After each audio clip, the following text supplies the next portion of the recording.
RP Jain, Shrimati ममता जैन, श्री प्रशांत जैन, श्रीमती दिव्या जैन, पुत्र भरत जैन, श्रीमती सौम्या एवं पारस जैन। ओम नमः सिद्धिभ्यः।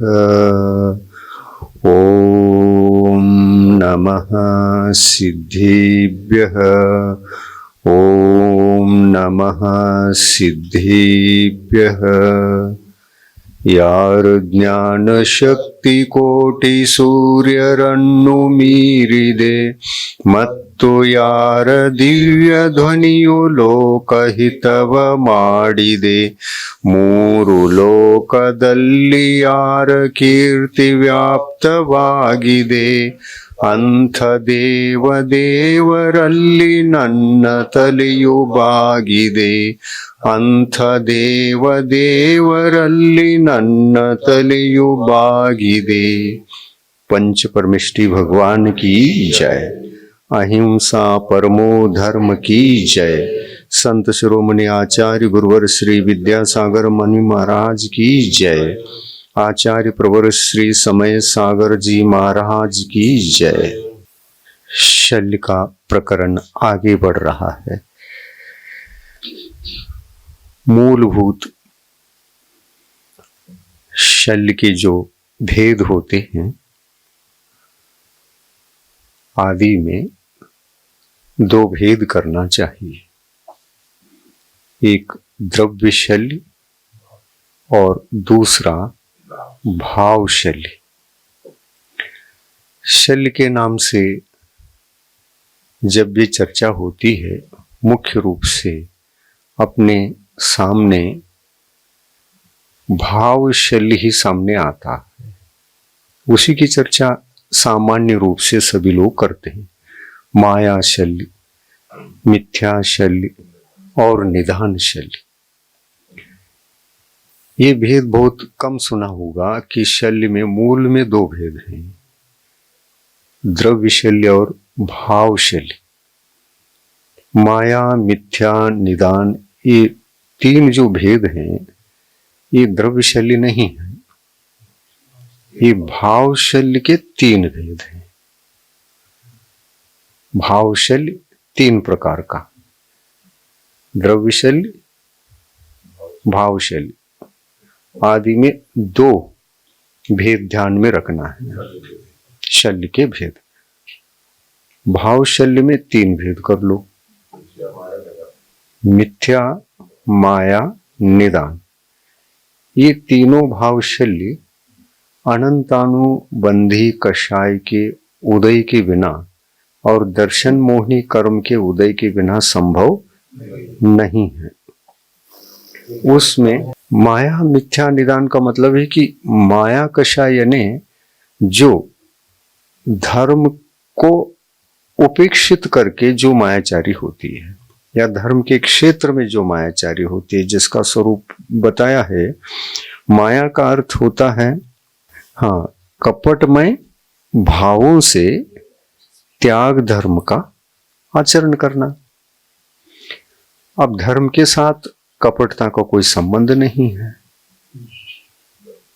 लेकिन कपट भाव आ गए और धर्म की क्रियाएं बच जाएंगी तो माया कषाय पूर्वक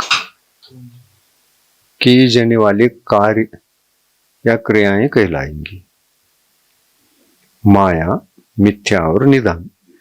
इसमें माया कपट भावों से धर्माचरण करना, ये माया शल्य है।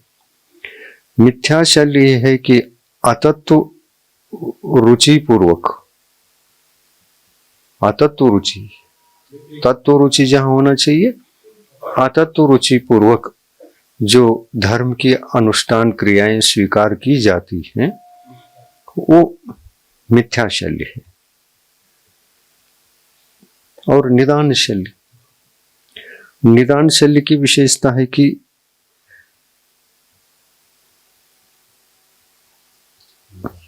व्रतादि द्वारा, व्रतादि का पालन करना, उसके फल स्वरूप जो पुण्य होता है ना, स्वाभाविक रूप से होता है। व्रतादि के काल में जो शुभ भाव होते हैं व्रतादि के काल में जो शुभ भाव होते हैं वो सम्यक्त्व के साथ हों, संयम के साथ हों, तो वहां पर भी बंद होगा। वहां ये समझना चाहिए कि व्रतादि से बंद नहीं होता। व्रतादि की उपस्थिति में जो उस काल में रागादि भाव होते हैं वो प्रशस्त कहलाते हैं। व्रतादि को मुझे पालन करना है, महाव्रतादि मुझे धारण करना है, या क्या बुद्धिपूर्वक राग पूर्वक नहीं होता? बुद्धिपूर्वक रागादि भावों से ही होता। तो ये रागादि भाव यद्यपि व्रतादि को अपने जीवन में स्वीकार करने के लिए होते हैं, व्रतों का जीवन में आने के पश्चात वो व्रत तो संवर और निर्जरा को पैदा करते हैं। उनका काम क्या है? संवर और निर्जरा। और जितने प्रकृतियों का संवर हुआ उन्हीं प्रकृतियों की निर्जरा भी होगी। जितने का संवर उतने की निर्जरा होगी। तो संवर पूर्वक निर्जरा का नाम मोक्ष मार्ग है, आश्रव पूर्वक निर्जरा का नाम संसार मार्ग है। तो हाँ, मुख्य बात ये है। हाँ हाँ, आश्रव पूर्वक निर्जरा होती है, क्योंकि वो भी त्याग तप करते हैं। वे भी त्याग तपस्या वगैरह करते हैं कि नहीं? तो कर्म खिर जाते हैं, लेकिन जितने खिर गए उतने ही कर्म आश्रवित होकर के आके बैठ गए।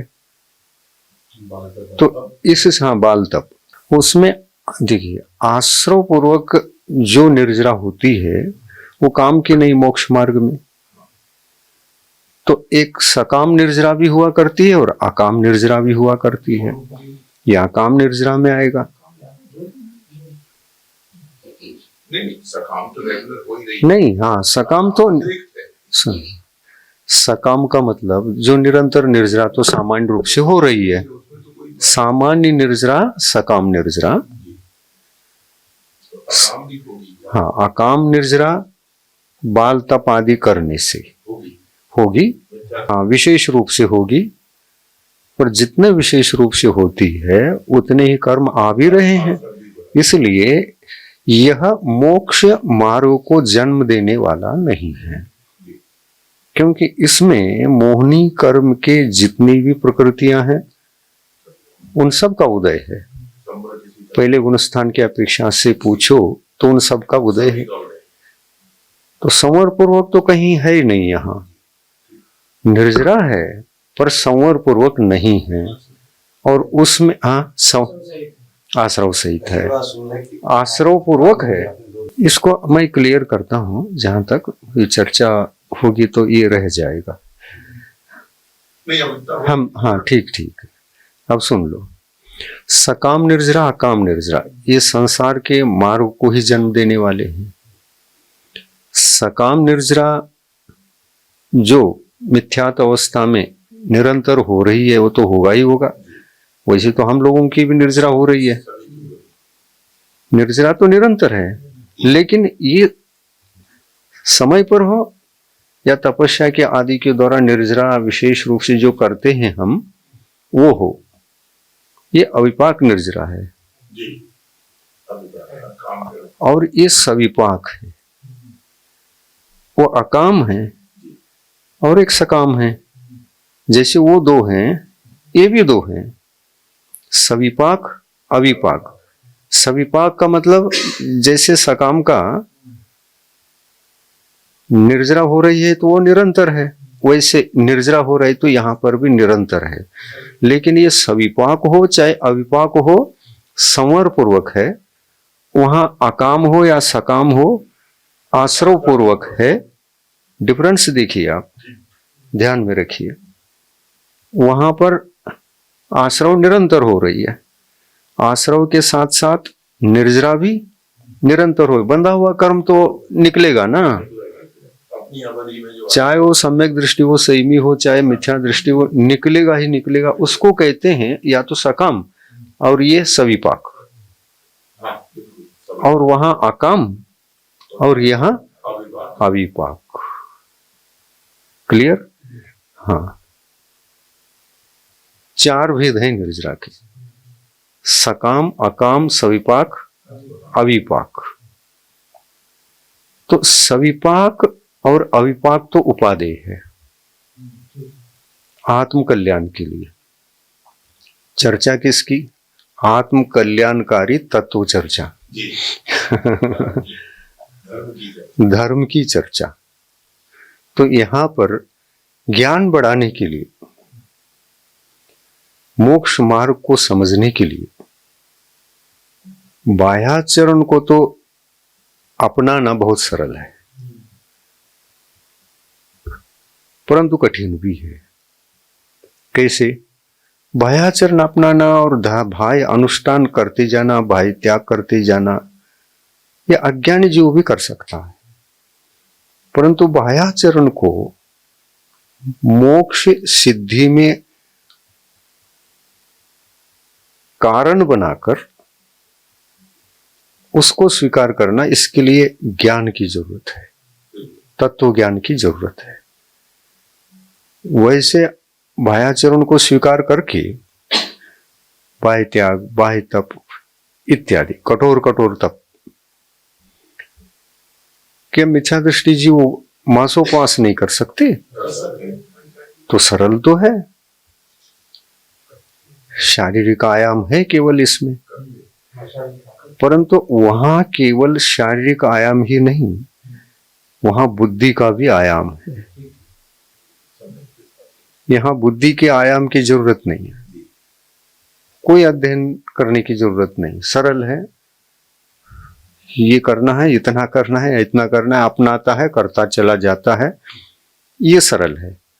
लेकिन बुद्धि के आयाम के साथ में बाह्य त्याग, धर्म, तपस्या, परिचय इत्यादि अपनाना, ये जो है इसमें बुद्धि भी चाहिए।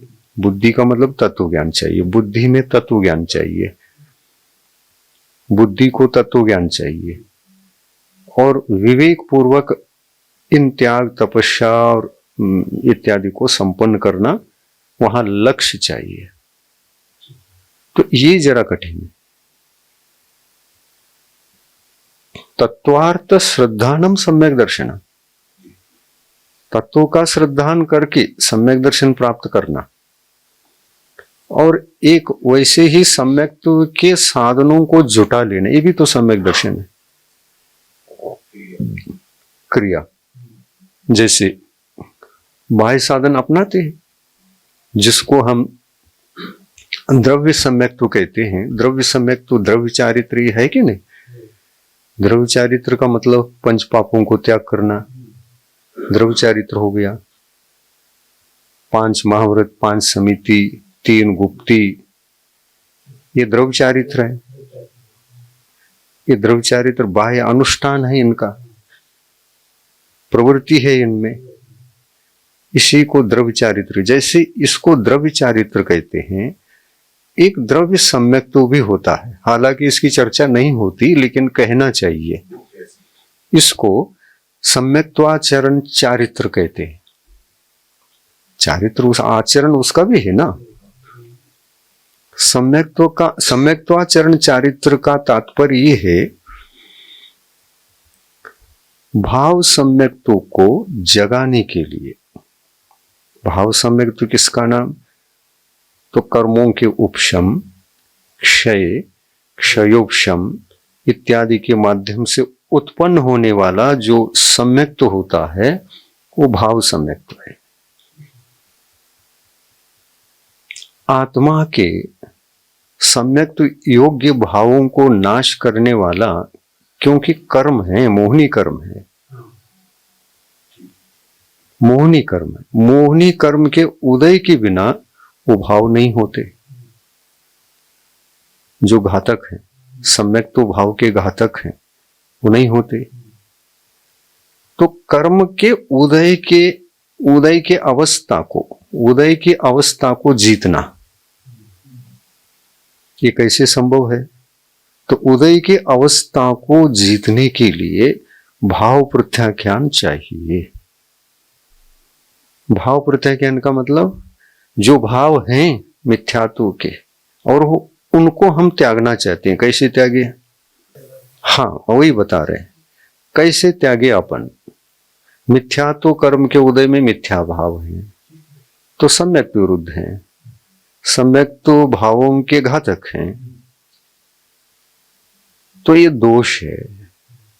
सम्यक तो गुण है, मिथ्या तो भाव दोषपूर्ण है और सम्यक तो गुण है। तो गुण जो होते हैं वो आत्मा के भाव हैं, गुण रूप भाव हैं, वो आत्मा के हैं, स्वयं आत्मा के हैं। वो आत्मा की निधि, आत्मा की संपत्ति वही तो है। सम्यक तो निधि, ज्ञान निधि, सम्यक ज्ञान निधि, सम्यक चारित्र निधि, ये क्या है? आत्मा के स्वकीय भाव हैं, स्वकीय। उनको प्राप्त करना है, तो उनको प्राप्त करने के लिए इनके विरुद्ध जो दोष हैं और वो दोष जो कर्म के उदय के निमित्त से उत्पन्न हो रहे हैं, उन भावों को जीतने के लिए भाव प्रत्याख्यान चाहिए। भाव प्रत्याख्यान हो गया ना, फिर मोहिनी कर्म का जो उदय चल रहा है वो रह नहीं पाएगा। मोहिनी कर्म का जो उदय चल रहा है, उदय अवस्था में वो कर्म रह नहीं पाएंगे, उदय नहीं होगा। इसलिए द्रव्य कर्म को जीतने के लिए, उदयागत द्रव्य कर्म को जीतने के लिए उस उदय से उत्पन्न होने वाले जो भाव हैं, उन भावों का प्रत्याख्यान, प्रत्याख्यान मतलब त्याग, उन भावों को त्याग करने से वो उदय ऑटोमेटिक उसका अभाव हो जाता है। जैसे मिथ्यात्व कर्म के उदय से मिथ्यात्व अतत्व रूप भाव होते, अतत्व श्रद्धा रूप भाव होते, तो अतत्व श्रद्धा रूप भावों को हम चाहते नहीं, क्या करें? तो प्रत्याख्यान करें। किसका प्रत्याख्यान? जो भाव हो रहे हैं ये भाव मैं होने नहीं दूंगा, इसी का नाम सम्यक भाव सम्यक्त्व है, इसी का नाम भाव सम्यक्त्व है। जैसे चारित्र पाना चाहते हैं तो वहां क्या त्यागना पड़ेगा? असंयम भाव है, संयम भाव भी है, असंयम भाव। असंयम भाव दोष है, संयम भाव गुण है। वो गुण चारित्र है हमारा, हमारा स्वकीय भाव है। हमने उन स्वकीय भावों को उपेक्षित करके तद विरुद्ध दोषों को पैदा किया है, यानी असंयम भावों को पैदा किया। अब जीव करता भी है, पैदा क्यों करता है? संयम के भावों का हनन करके। संयम के भावों की रक्षा करेंगे तो चारित्र धर्म की रक्षा होगी, भाव चारित्र की रक्षा होगी। भावों का ही हनन कर लिया तो दोष पैदा होंगे। तो असंयम भाव और संयम भाव दो प्रकार के भाव हैं। असंयम भाव दोष है, संयम भाव गुण है। तो अपन को क्या करना है? किसका प्रत्याख्यान करना है? असंयम भावों का प्रत्याख्यान करना। प्रत्याख्यान यानी त्याग करना पड़ेगा। त्याग कैसे करे? इधर सम्यक्त्व के विरुद्ध दोष मिथ्या भाव है, अतत्व रूप भाव है, उसको कैसे त्याग करे, प्रत्याख्यान करे, और चारित्र के भावों को कैसे पाए और असंयम के भावों को कैसे प्रत्याख्यान करे। संकल्प पूर्वक करे, उनको समझे। असंयम भाव क्या है और संयम भाव क्या है, दोनों का स्वरूप समझे। और स्वरूप को समझने के लिए क्या करना पड़ेगा? तो स्वाध्याय करना पड़ेगा। असंयम भाव होते क्या है, भगवान ने क्या डेफिनेशन दिया है दोनों का? डेफिनेशन तो सबका है, शास्त्र में सब कुछ लिखा हुआ है। तो लिखे हुए उन विषयों को अच्छी तरह से अध्ययन करके हम अपनी आत्मा को टटोले कि मेरी आत्मा में वर्तमान में असंयम भाव चल रहे हैं क्या संयम भाव चल रहे हैं? क्या इसको पहचान नहीं सकते?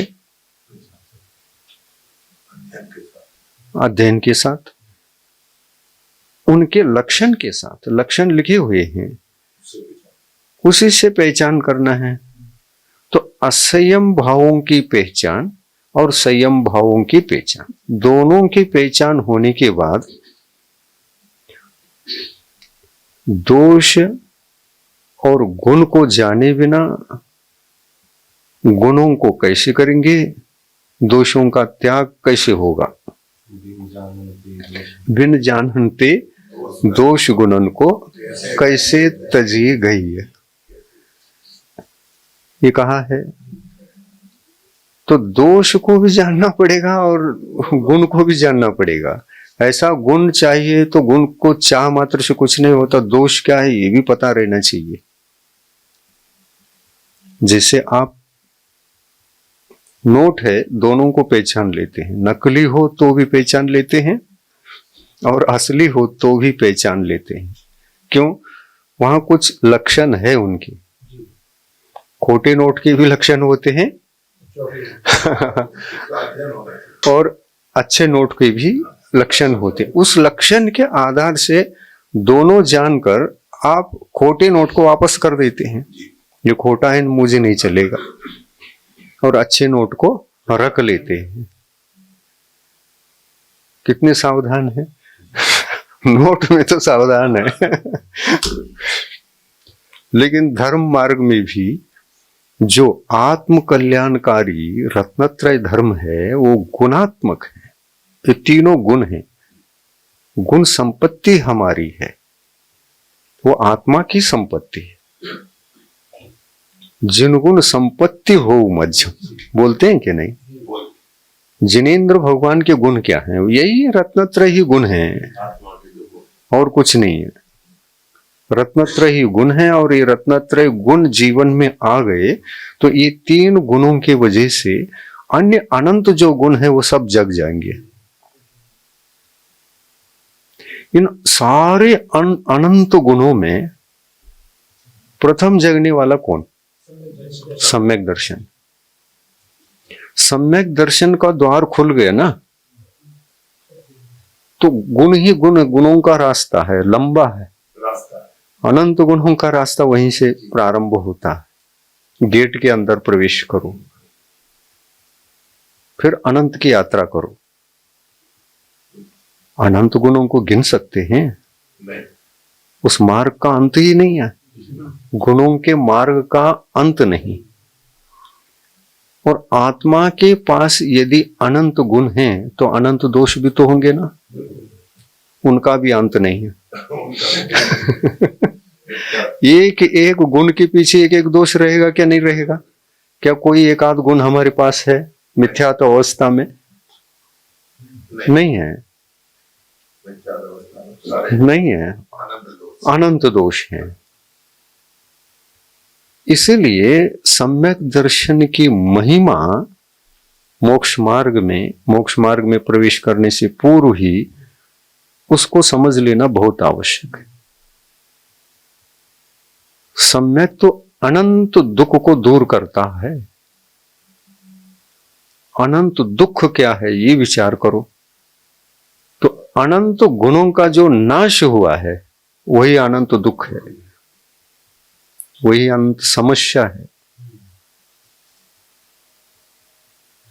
तो मिथ्यात्व कर्म के उदय में, अनंतानुबंधी कषाय के उदय में जो दोष पैदा होते हैं उसमें एक भी गुण बचता नहीं है। उसका उदय है तो आत्मा के अनंत गुणों का हनन हो गया, वो सबसे बड़ा दुख है। मिथ्यात्व का जीवन दुखमय है और सम्यक्त्व का जीवन सुखमय है। तो सबसे पहले क्या चाहिए? सम्यक दर्शन चाहिए। चलिए इसको थोड़ा सा, क्योंकि ये सम्यक दर्शन मिथ्याशल्य, मायाशल्य, निदान शल्य के रूप में हमारे लिए उपस्थित होकर हमारे सारे गुणों को मटिया मेट कर देता है। तो ये तीन शल्य से बचना आवश्यक है। मिथ्या शल्य से बच गए मान लो, माया शल्य रह सकती है क्या?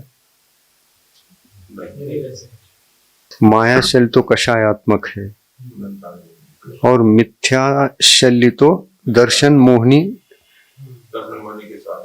दर्शन मोहनी स्वरूप है। और निदान, ये निदान जो है दर्शन मोहनी में आएगा क्या? चारित्र मोहनी में आएगी। हाँ, चारित्र मोहनी कषाय के उदय में जीव ये निदान शैली को धारण करता है। हाँ, बहुत अच्छा। मिथ्या शल्य और मिथ्यात्व, इन दोनों में वैसे तो कोई अंतर नहीं है। सामान्य रूप से कहें उसमें अंतर नहीं है, विशेष रूप से देखें अंतर है। देखिए, एकेंद्रिय आदि जीव हैं, अनादि काल से कभी वो एकेंद्रिय अवस्था को छोड़कर अन्य पर्याय में आए नहीं। ऐसे भी जीव हैं, है क्या नहीं? तो ये कभी निदान बंद करके गए हैं क्या? नहीं। तो जीव दो प्रकार के हो गए, एक निदान बंद करके ऊपरी गुण स्थानों से नीचे आने वाले, और वो भी जीव हैं जो अनादिकाल से मिथ्यात्व अवस्था में थे हैं, और कुछ जीव ऐसे भी हैं अनंत काल तक रहेंगे। जीव कांड में कहा है, अत्य अनंता जीवा तेहिन भावो तसान परिणामो। अत्य अनंता जीवा तेहिन जीव तसान परिणाम कुछ है। भाव कलंक सुपौरा निगोद वासम न मुंचंती। वो भावों से इतने कलुषित भाव रहते हैं हमेशा कि वो उस पर्याय को छोड़कर बाहर आने योग्य ही नहीं है। जीव जाती है, वहीं थे वहीं रहेंगे। और देखिए, भव्य हैं, अभव्य है ऐसा भी नहीं।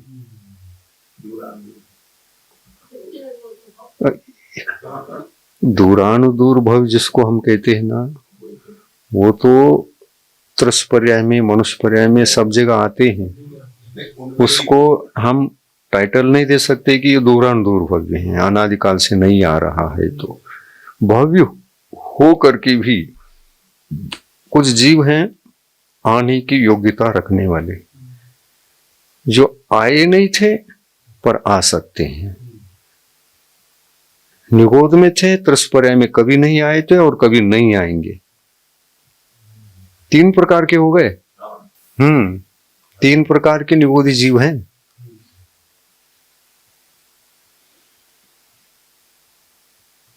निगोद से बाहर आ सकने योग्य,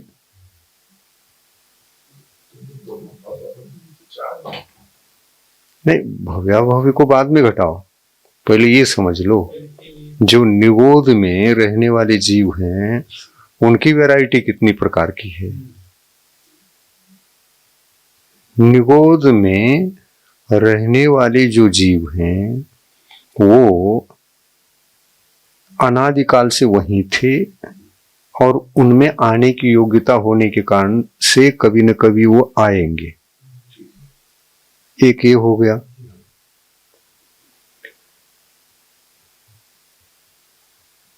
निगोद में थे, त्रस्पर्याय में गए थे, पुनः निगोद में पहुंच गए। ये भी पुनः आ सकते हैं। एक बार आए हैं तो बार बार आएंगे ही, वो उनमें लक्षण है। ये दो। तीसरा, निगोद में थे, बाहर कभी नहीं आएंगे। भव्य भव्य होकर के भी बाहर नहीं आएंगे।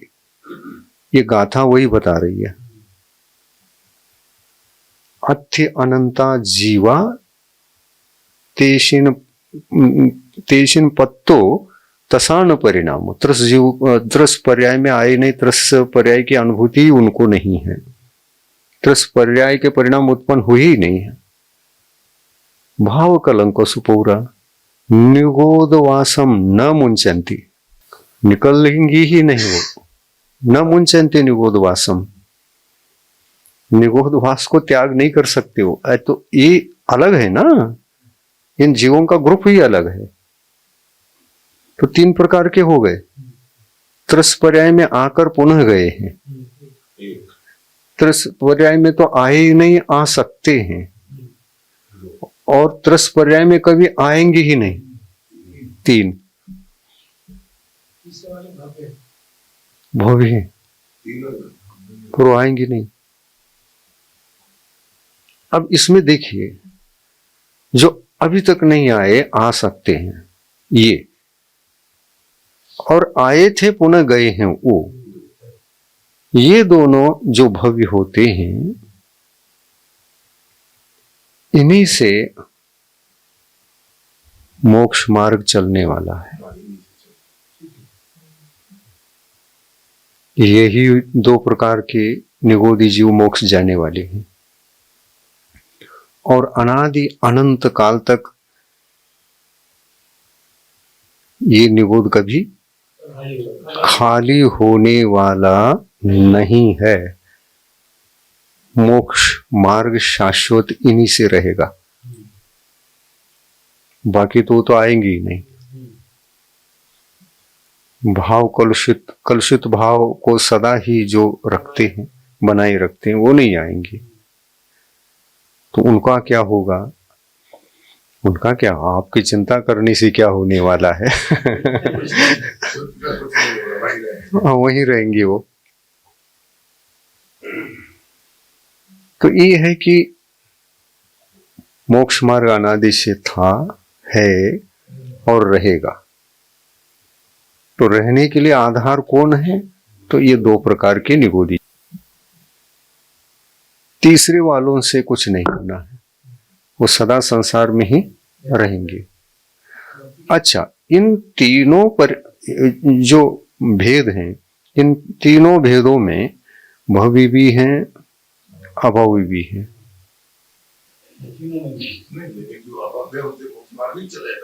हाँ, वही तो अभव्य भी जो हैं वो त्रस पर्याय में आती कि नहीं आती?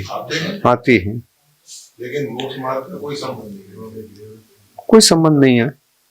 वो तो अपने हिसाब से चलेगा वो। और वो जो भव्य बता रहे हैं हम, निकलेंगे भी नहीं, निकले नहीं थे, कभी नहीं निकलेंगे, तो उनमें क्या भव्य भव भेद नहीं है?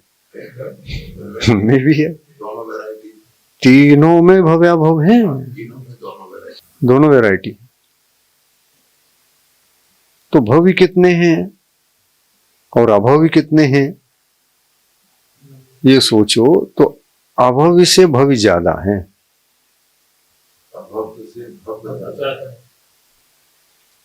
अगर अभव्य से कम होते ना, संसार का खाली ही हो जाता। अभव्य कम है। अभव्य का मतलब क्या? जो संसार में है वो, जो कभी मोक्ष मार्ग का स्पर्श ही नहीं कर सकता। मनुष्य बन जाएगा, देव बन जाएगा, नरक, तिर्यंच गति, सब योनि में भ्रमण कर सकता है, चारों गतियों में भ्रमण कर सकता है। सुन, चारों गति में भ्रमण कर सकता है, लेकिन सम्यक दर्शन आदि को स्पर्श नहीं कर सकता। प्राप्ति नहीं होगा, प्राप्त ही नहीं होगा। ऐसा लक्षण जिस जीव का है वो अभव्य है। प्राप्त तो कर ही नहीं सकता, ऐसा लक्षण, यही लक्षण है। प्राप्त नहीं कर सकता, यही लक्षण है। ये लक्षण ही है। हाँ, लक्षण ही। और लक्षण जो होता है वो नैसर्गिक होता है, कृतक नहीं होता। हमारा जो संसार रहा है भोगी जीवों का, ये कृतक है, नैसर्गिक नहीं है ये। क्योंकि भव्यत्व होते हुए भी हम संसारी हैं, तो हमारा कृतक है। और इस कृतकता को मिटाएंगे तो हम असली भव्य हैं। वो हमारा निसर्ग है, भव्य। हाँ, वो निसर्ग है हमारा। भव्यत्व हमारा निसर्ग है। तो भव्यत्व क्या है? जो सम्यक दर्शन आदि को प्राप्त करने की योग्यता रखता है, प्राप्त करता है, वो अपनी वस्तु को प्राप्त करता है, कृतकता को दूर कर सकता है। कृतकता हमारा लक्षण नहीं हो सकता। हम जो संसार में घूम रहे हैं, भटक रहे हैं, संसार कर रहे हैं, ये विषयाभिलाषा के कारण से हो रहा है। लेकिन ये विषयाभिलाषा हमारा लक्षण नहीं है, क्योंकि हम भव्य हैं। क्योंकि हम भव्य हैं, हमारा लक्षण नहीं हो।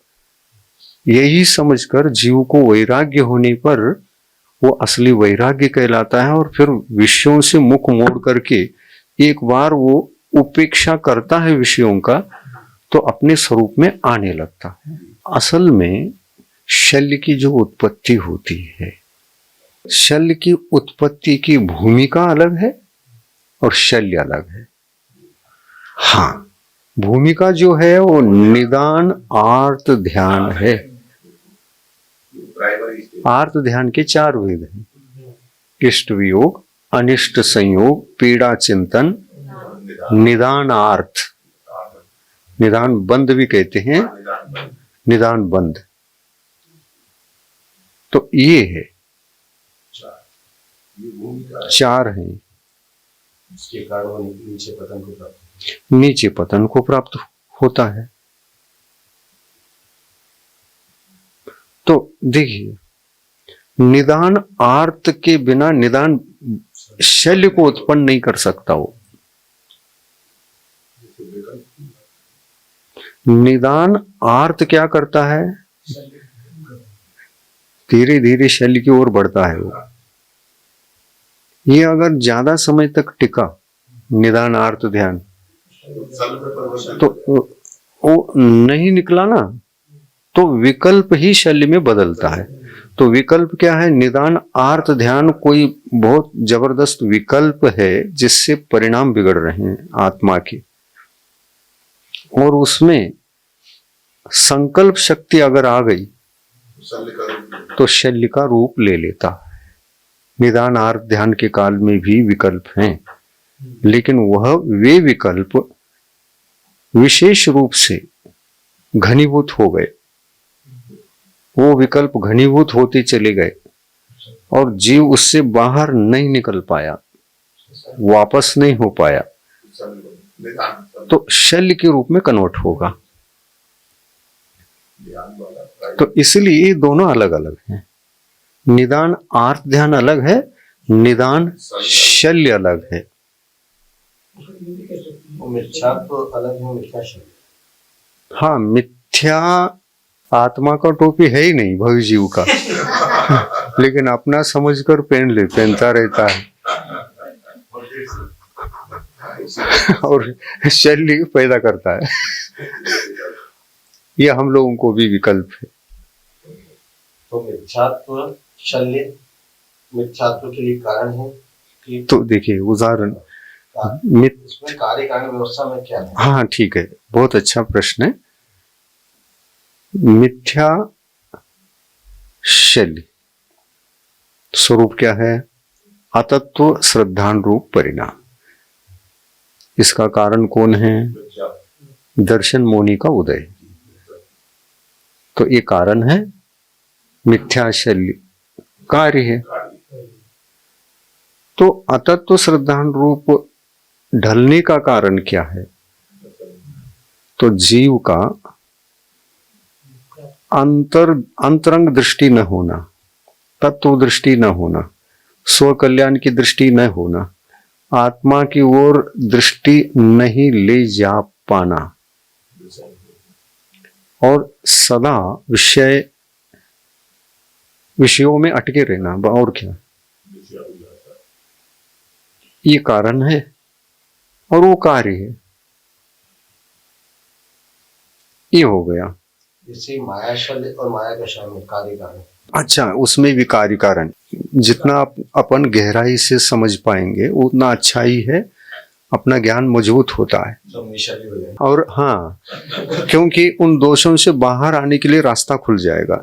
ज्ञान दुख का मूल है, ज्ञान ही भव का कुल। अगर अज्ञान में रहेगा तो रास्ता खुलने वाला नहीं है। तो ज्ञान आएगा, ज्ञान बढ़ेगा तो सारे रास्ते पता चलते हैं। दोष और गुण का ज्ञान हो जाता है तो दोनों का ज्ञान होने पर अपने अपने रास्ता कौन सा उपाधि है उस पर चल सकेंगे। हाँ, निर्णय हो जाए। प्रश्न सबको समझ में आ रहा है? हाँ, निर्णय हो जाएगा और अपन अपने रास्ते को अपना करके अब जो अनादिकाल से चल रहा था, अज्ञान से चल रहा था, उसका विसर्जन करते। वैसे तो देखिए, दर्शन मोहिनी के उदय से उत्पन्न होने वाले जो मिथ्या भाव हैं उनको 5 प्रकार से कहा है, जिसको भाव मिथ्यात्व के भेद कहते हैं अपन। क्या है? अज्ञान मिथ्यात्व, संशय मिथ्यात्व, विपरीत मिथ्यात्व, वैनयिक मिथ्यात्व और एकांत मिथ्यात्व। ये भाव मिथ्यात्व के पुनः 5 भेद।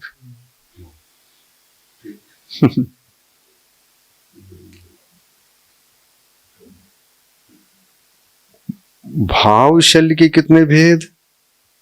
3 भेद। माया, मिथ्या, निदान। मिथ्या शल्य के कितने भेद? 5। अज्ञान मिथ्यात्व, संशय मिथ्यात्व, विपरीत मिथ्यात्व, विनय मिथ्यात्व और एकांत मिथ्यात्व। अब इनके इन 5 का भी डेफिनेशन है, लक्षण है, तो उनको हम समझ लेंगे बाद में। पहले तो ये समझें कि भाव मिथ्यात्व की उत्पत्ति कैसे हुई। तो द्रव्य कर्म के उदय से हुई। द्रव्य कर्म भाव कर्म को जन्म देता है। द्रव्य कर्म के उदय के बिना भाव कर्म की उत्पत्ति नहीं होती। तो द्रव्य कर्म कितने हैं? जो शल्य की उत्पत्ति में कारणीभूत हो।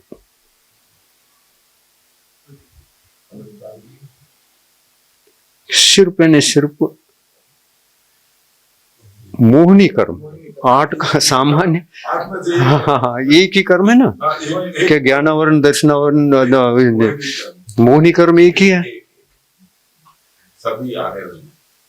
आपको संसार में भटकाने वाले 8 कर्म है क्या केवल मोहिनी कर्म एक है? तो ये समझ में आना चाहिए। नहीं, सभी कर्मों को निमंत्रण देने वाला मोहिनी कर्म है। और मोहिनी कर्म को निमंत्रण देने वाला हम अज्ञानी आत्मा है। कर्म को दोष नहीं देना। कर्मों को किसने बुलाया? अपन ने बुलाया, अज्ञान के कारण से बुलाया है। और फिर कर्म को दोष देता है जीव। अरे मैं अपराधी नहीं हूं, मेरे कर्म के उदय से ऐसा हुआ। तुम निरपराधी हो तो गुणवान होते। तुम्हारे वजह से तो 8 कर्म आए हैं। हाँ, 7 कर्म बाद में आ गए। पहले किस कर्म को अपनाया आपने? मोहिनी कर्म को अपनाया। तो हाँ, मोहेन संवृतम ज्ञानम स्वभावेन लभते नहीं। वो स्वभाव को प्राप्त नहीं कर सकता। देखिए, आटो कर्म सामान्य कर्म है। द्रव्य कर्म कहने से क्या यहां पर आटो कर्म को ग्रहण करेंगे? हाँ, भगवती आराधना में श्री कोट्याचार्य ने स्पष्ट कहा, द्रव्य शल्य की कोटि में केवल एक मोहिनी कर्म ही आता है, जिसमें दर्शन मोहिनी के 3 भेद हैं और चारित्र मोहिनी के 25 भेद हैं। इन्हीं को वो निमित्त बनाते हैं, पर 25 के 25 निमित्त नहीं है। वहां पर जो साक्षात शल्य की उत्पत्ति में कारणीभूत है, वो जो सम्यक गुण का और संयम गुण का घातक है, उन्हीं को केवल शल्य की कोटि में रखा है। अनंतानुबंधी सिर्फ एक ही। शल्य की उत्पत्ति की भूमिका बन सकती है अन्य कषायों से, पर शल्य को उत्पन्न कराने की क्षमता उनमें नहीं है, अनंतानुबंधी में है। तो ये सूक्ष्म बात पकड़ में आनी चाहिए, ताकि एक पकड़ में आएगा तो सब रहस्य खुल जाएगा।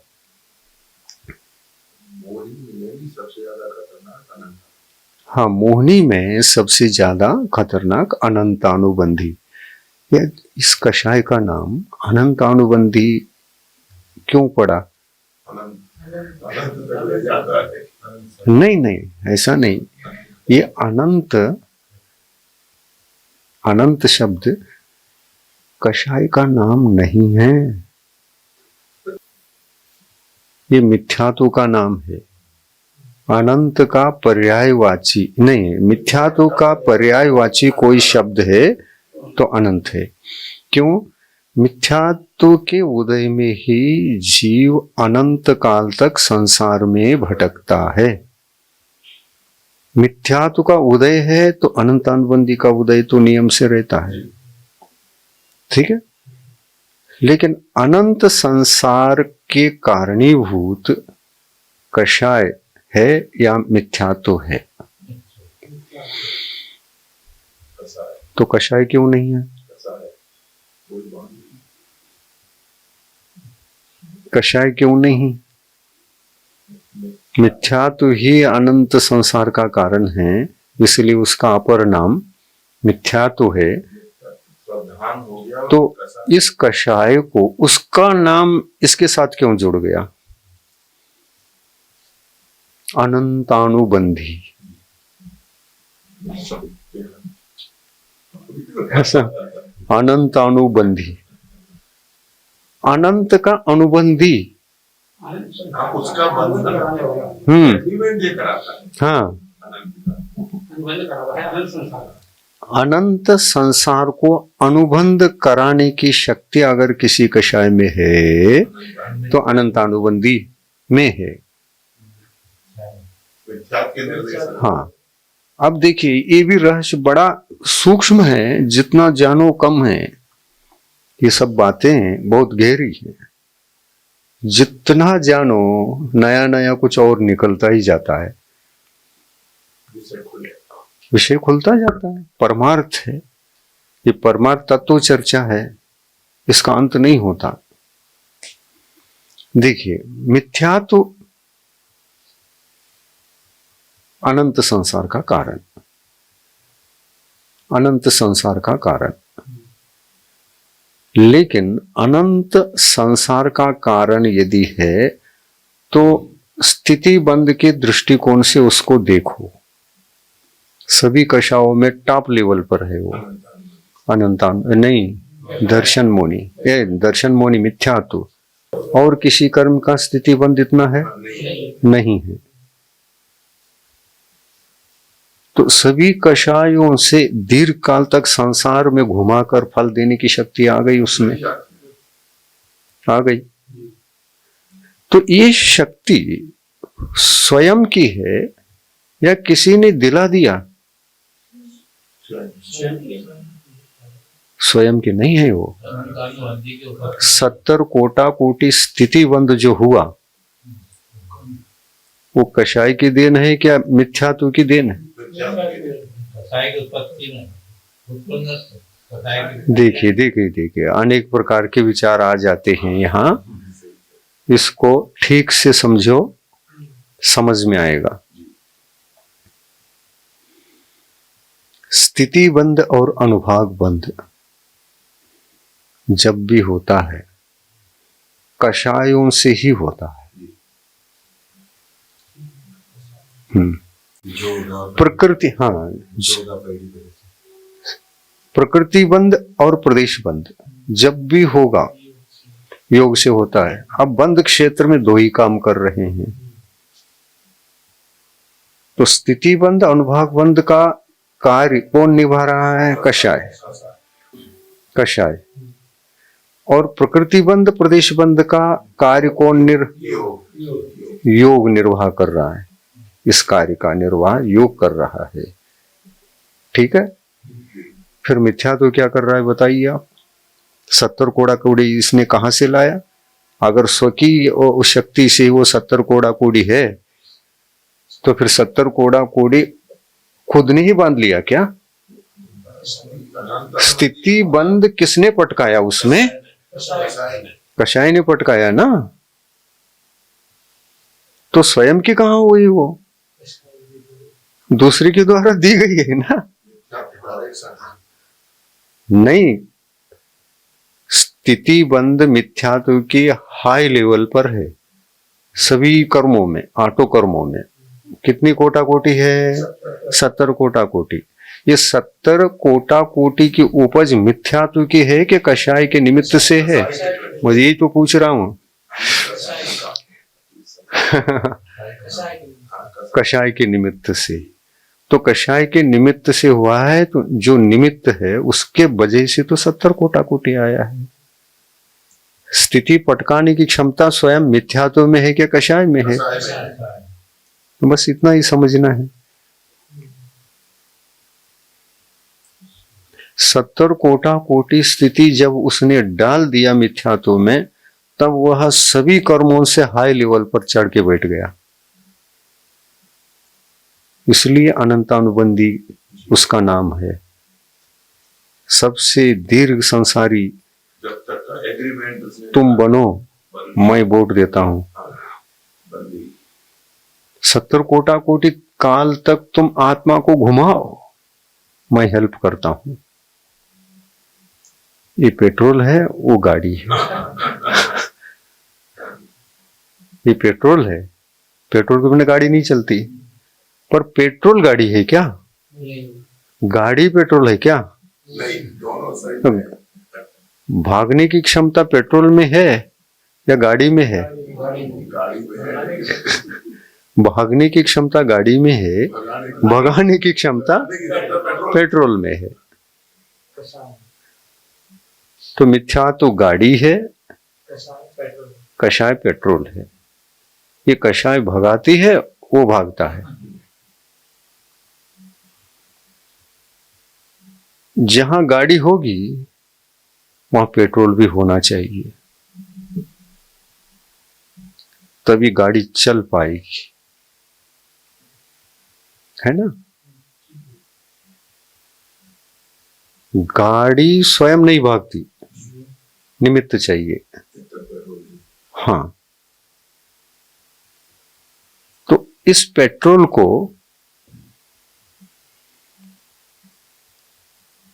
गाड़ी की संज्ञा प्राप्त होती है। यह पेट्रोल गाड़ी के लिए ही है। और किसके लिए है? गाड़ी के लिए। तो वैसे ये अनंतानुबंधी कषाय पेट्रोल का काम करती है। ये पेट्रोल मिथ्यात्व के लिए है। अन्य कषाय अप्रथ्या के अनावरणी, प्रथ्या के अनावरणी संज्वलन, ये मिथ्यात्व को बांध नहीं सकते, इसलिए इनकी संज्ञा अनंत नहीं है। अनंतानुबंधी, क्योंकि मिथ्यात्व की गाड़ी को भगाने में यदि सक्षम है कोई तो अनंतानुबंधी अकेली कषाय है, अकेली कषाय, ये रहस्य है। तो अनंत अनुबंधी, अनंत यानी मिथ्यात्व, जो मिथ्यात्व के गाड़ी में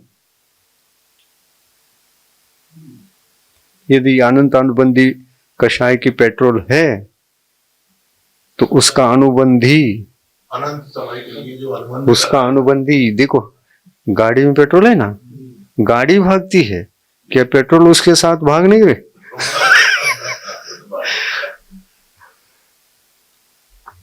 उसके साथ साथ अनुबंधी,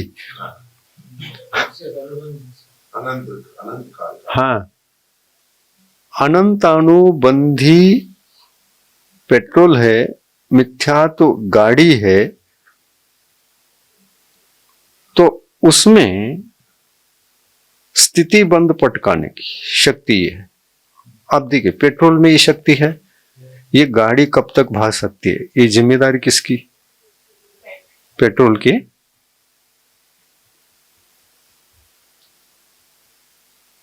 कब तक भाग सकती है?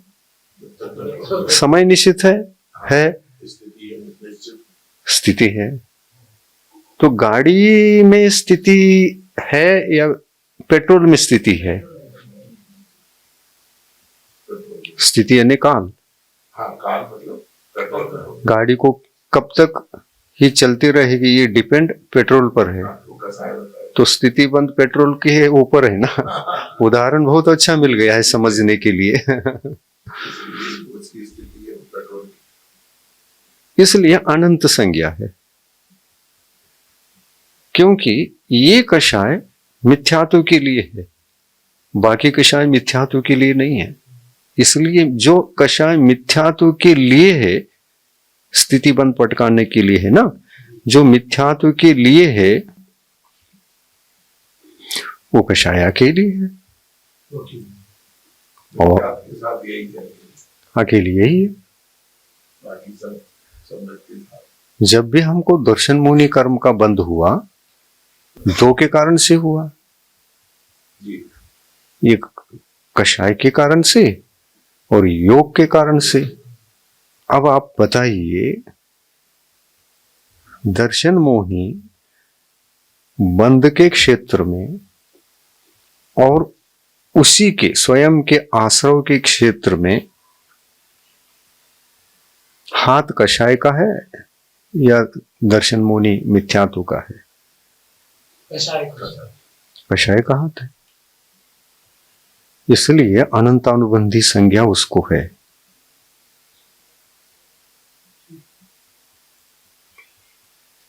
अनंतानुबंधी कषाय को अनंत संज्ञा है, यानी मिथ्यात्व संज्ञा क्यों पड़ी? क्योंकि ये उसी के लिए है, अकेली मिथ्यात्व के साथ एक ही का एक ही उसके अनुबंध, के साथ अनुबंध इसका है। हाँ, अनुबंध है, किसी का अनुबंध अनंत के साथ नहीं है। मिथ्यात्व के साथ किसी का अनुबंध नहीं है, इसलिए केवल अनंतानुबंधी का ही अनुबंध है उसके साथ। इसलिए अनंतानुबंधी नाम सार्थक है। वो अलग इसलिए सार्थक है, यथार्थ नाम। तो बहुत सारी पहले ये चर्चा हो चुकी थी। सन 80 में नाम तो सही है। सागर में मिथ्या तो अकिंचित कर है। ये अभी आया ये प्रवचन तो पहली बार किया था आचार्य श्री ने नैनागिरी में। वहां शिविर रहा 7 तत्वों पर 7 दिन तक, एक एक तत्व पर एक एक दिन बोला। आश्रव और बंध तत्व का व्याख्यान जो 2 दिन तक रहा, उसमें मिथ्यात्व और अनंतानुबंधी को लेकर के प्रवचन हुआ। ये प्रवचन होगा जो हुआ है अभी इतना दोबारा जब प्रतिक्रिया बीच में और उससे तरफ निकल के उस समय प्रवचन तो हुआ था, हम लोग प्रवचन में बैठे थे, सब सुनते थे। पर उस वक्त हम लोगों को भी समझ में नहीं आया। क्यों? कभी अनसुनी बात पहली बार सुनते हैं तो पकड़ में नहीं आती है ना, अनसुनी रहती है। बाद में वो विद्वानों ने चर्चा का विषय बना दिया, वो प्रवचन सुना, छपा भी, सबको वो प्रवचन भेजा भी गया छपने के बाद। फिर उसमें किसी को शंका होती है तो चर्चा के लिए आ सकते हैं, ऐसा आचार्य का अभिप्राय था। लेकिन चर्चा होती कम थी, लेकिन आक्षेप विक्षेप ही ज्यादा शुरू हो गए। तो ये 4-5 साल तक कंटिन्यू चला, पत्र पत्रिकाओं में, उसमें, इसमें बहुत बहुत लंबा, खिंचाई बहुत हो गई। लेकिन इस खिंचाई के कारण से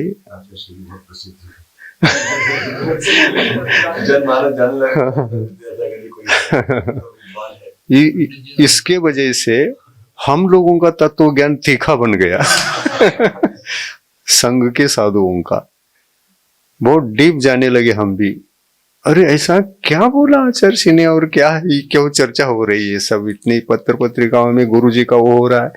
जिनवानी बोलते हैं ये विषय और आगे बढ़ेगा। प्रभु देव तुम्हारे पवित्र मुख से निश्रित जो शीतल वाणी, जग जन मन के मल को धोती, अतः कहाती जिनवाणी।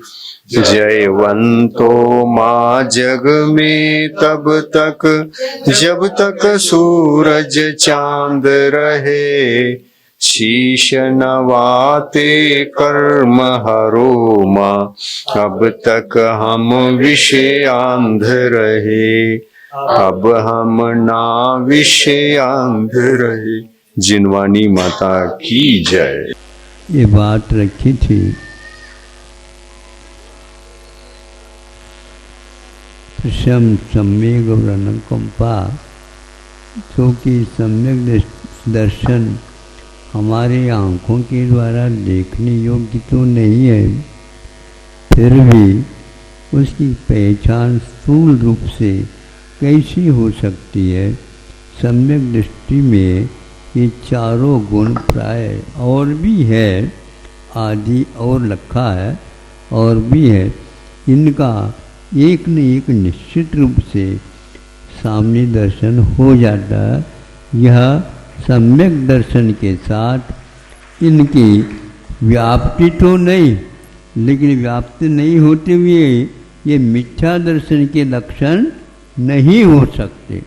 इससे स्पष्ट है हम इनको देख करके उनके प्रति क्या व्यवहार करना चाहिए अथवा उनका व्यवहार हमारे प्रति क्या होना चाहिए, इसी आधार से हो सकता है। इसलिए इसका अस्तित्व मैं बताना चाहता हूँ।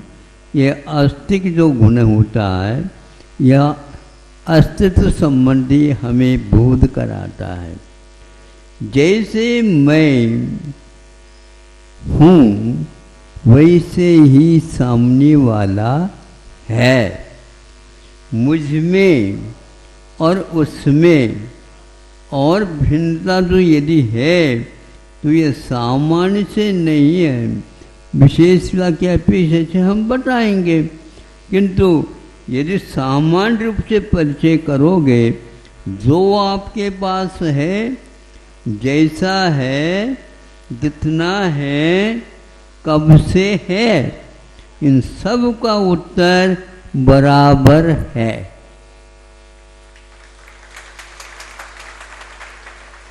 अब हमें बता दो, फिर आप दूसरे की अपेक्षा से गर्व क्यों करते, अभिमान क्यों करते, दंभ क्यों करते हैं, मद क्यों करते हैं? या तो कपड़ों से, या तो रंग रोगन से। हाँ? यदि रंग ठीक नहीं लगा तो दर्पण देखो, अच्छे ढंग का रंग पोत दो। लगवा दो कि अपने जैसे हमारा पोतने का अच्छा अर्थ निकाल देता है। पोत लो गंध के लिए, वही जो उसके पास है वो इस शरीर में है। गंध में भी अंतर नहीं है, लेकिन वह दूसरे के लिए हीन दृष्टि से देखना चाहता है और अपने आप को बड़े के रूप में स्वीकार करना चाहता है। इतर फूल लेकर लगा करके आता है और वह सबके चित्त को आकृष्ट करना चाहता है। अरे हमारे पर कोई देख ही नहीं रहा, क्यों? इतर में कोई अंतर आ गया क्या? हाँ, इस प्रकार वह औरों से अपने आप को भिन्न स्थापित करना चाहता है, लेकिन स्थापित कर नहीं पाता। नहीं, हम तो पहले के हैं, ये तो अभी का है। अच्छा, इससे पहले ये कहाँ का था, ये पहले थोड़ी सी बात बता दो हमें। हम हिस्ट्री में कमजोर है, आप बता दो। इसके इतिहास से आपका इतिहास यदि पहला सिद्ध हो जाए, हम स्वीकार कर लेते हैं। आदि पुरुष हो आप, ये आप आदि पुरुष कहेंगे, ये क्या कहता है? मैं अनादि पुरुष हूँ। आप बताओ, हम सुन रहे हैं क्या ना? अब इसमें स्वीकारो। आदि पुरुष सिद्ध करना चाहते हो अपने आप को, आदिनाथ भगवान का उपासक अनादि से आए हैं। सभी लोग अनादि अर्थात एक की भी उम्र कम बेसी नहीं है। आप अजर अमर अविनाशी है, तो यह भी उसी प्रकार की उपाधि से युक्त है। आप अनंत काल तक मरण को प्राप्त नहीं होंगे। वो कहता, मैं भी आपके साथ ही रहूँगा, ये ध्यान रखना। कोई भी अंतर आत्म प्रदेशों में असंख्यात प्रदेश आप में है, गिनो उसमें क्या है, कितने हैं। वो कहता है, खसखस के बराबर भी क्यों ना हो मेरी अवगाहना, फिर भी आपके प्रदेशों के अनुसार ही मेरे भी प्रदेश हैं। कल के भाग में जाने शैली निस्वार्थ नहीं होती कैसे। भव्य जीवात्माओं को समझना बहुत जरूरी है। पूर्वाचार्यों ने शैली का जो स्वरूप बताया है, वह स्वरूप अत्यंत गूढ़तम रहस्य वाला प्रकरण है। इसकी चर्चा बहुत बारीकी से करना पड़ता है। इस कार्यक्रम के पुण्यार्जक हैं श्री आर.पी. जैन, श्रीमती ममता जैन, श्री प्रशांत जैन, श्रीमती दिव्या जैन, पुत्र भरत जैन, श्रीमती सौम्या एवं पारस जैन।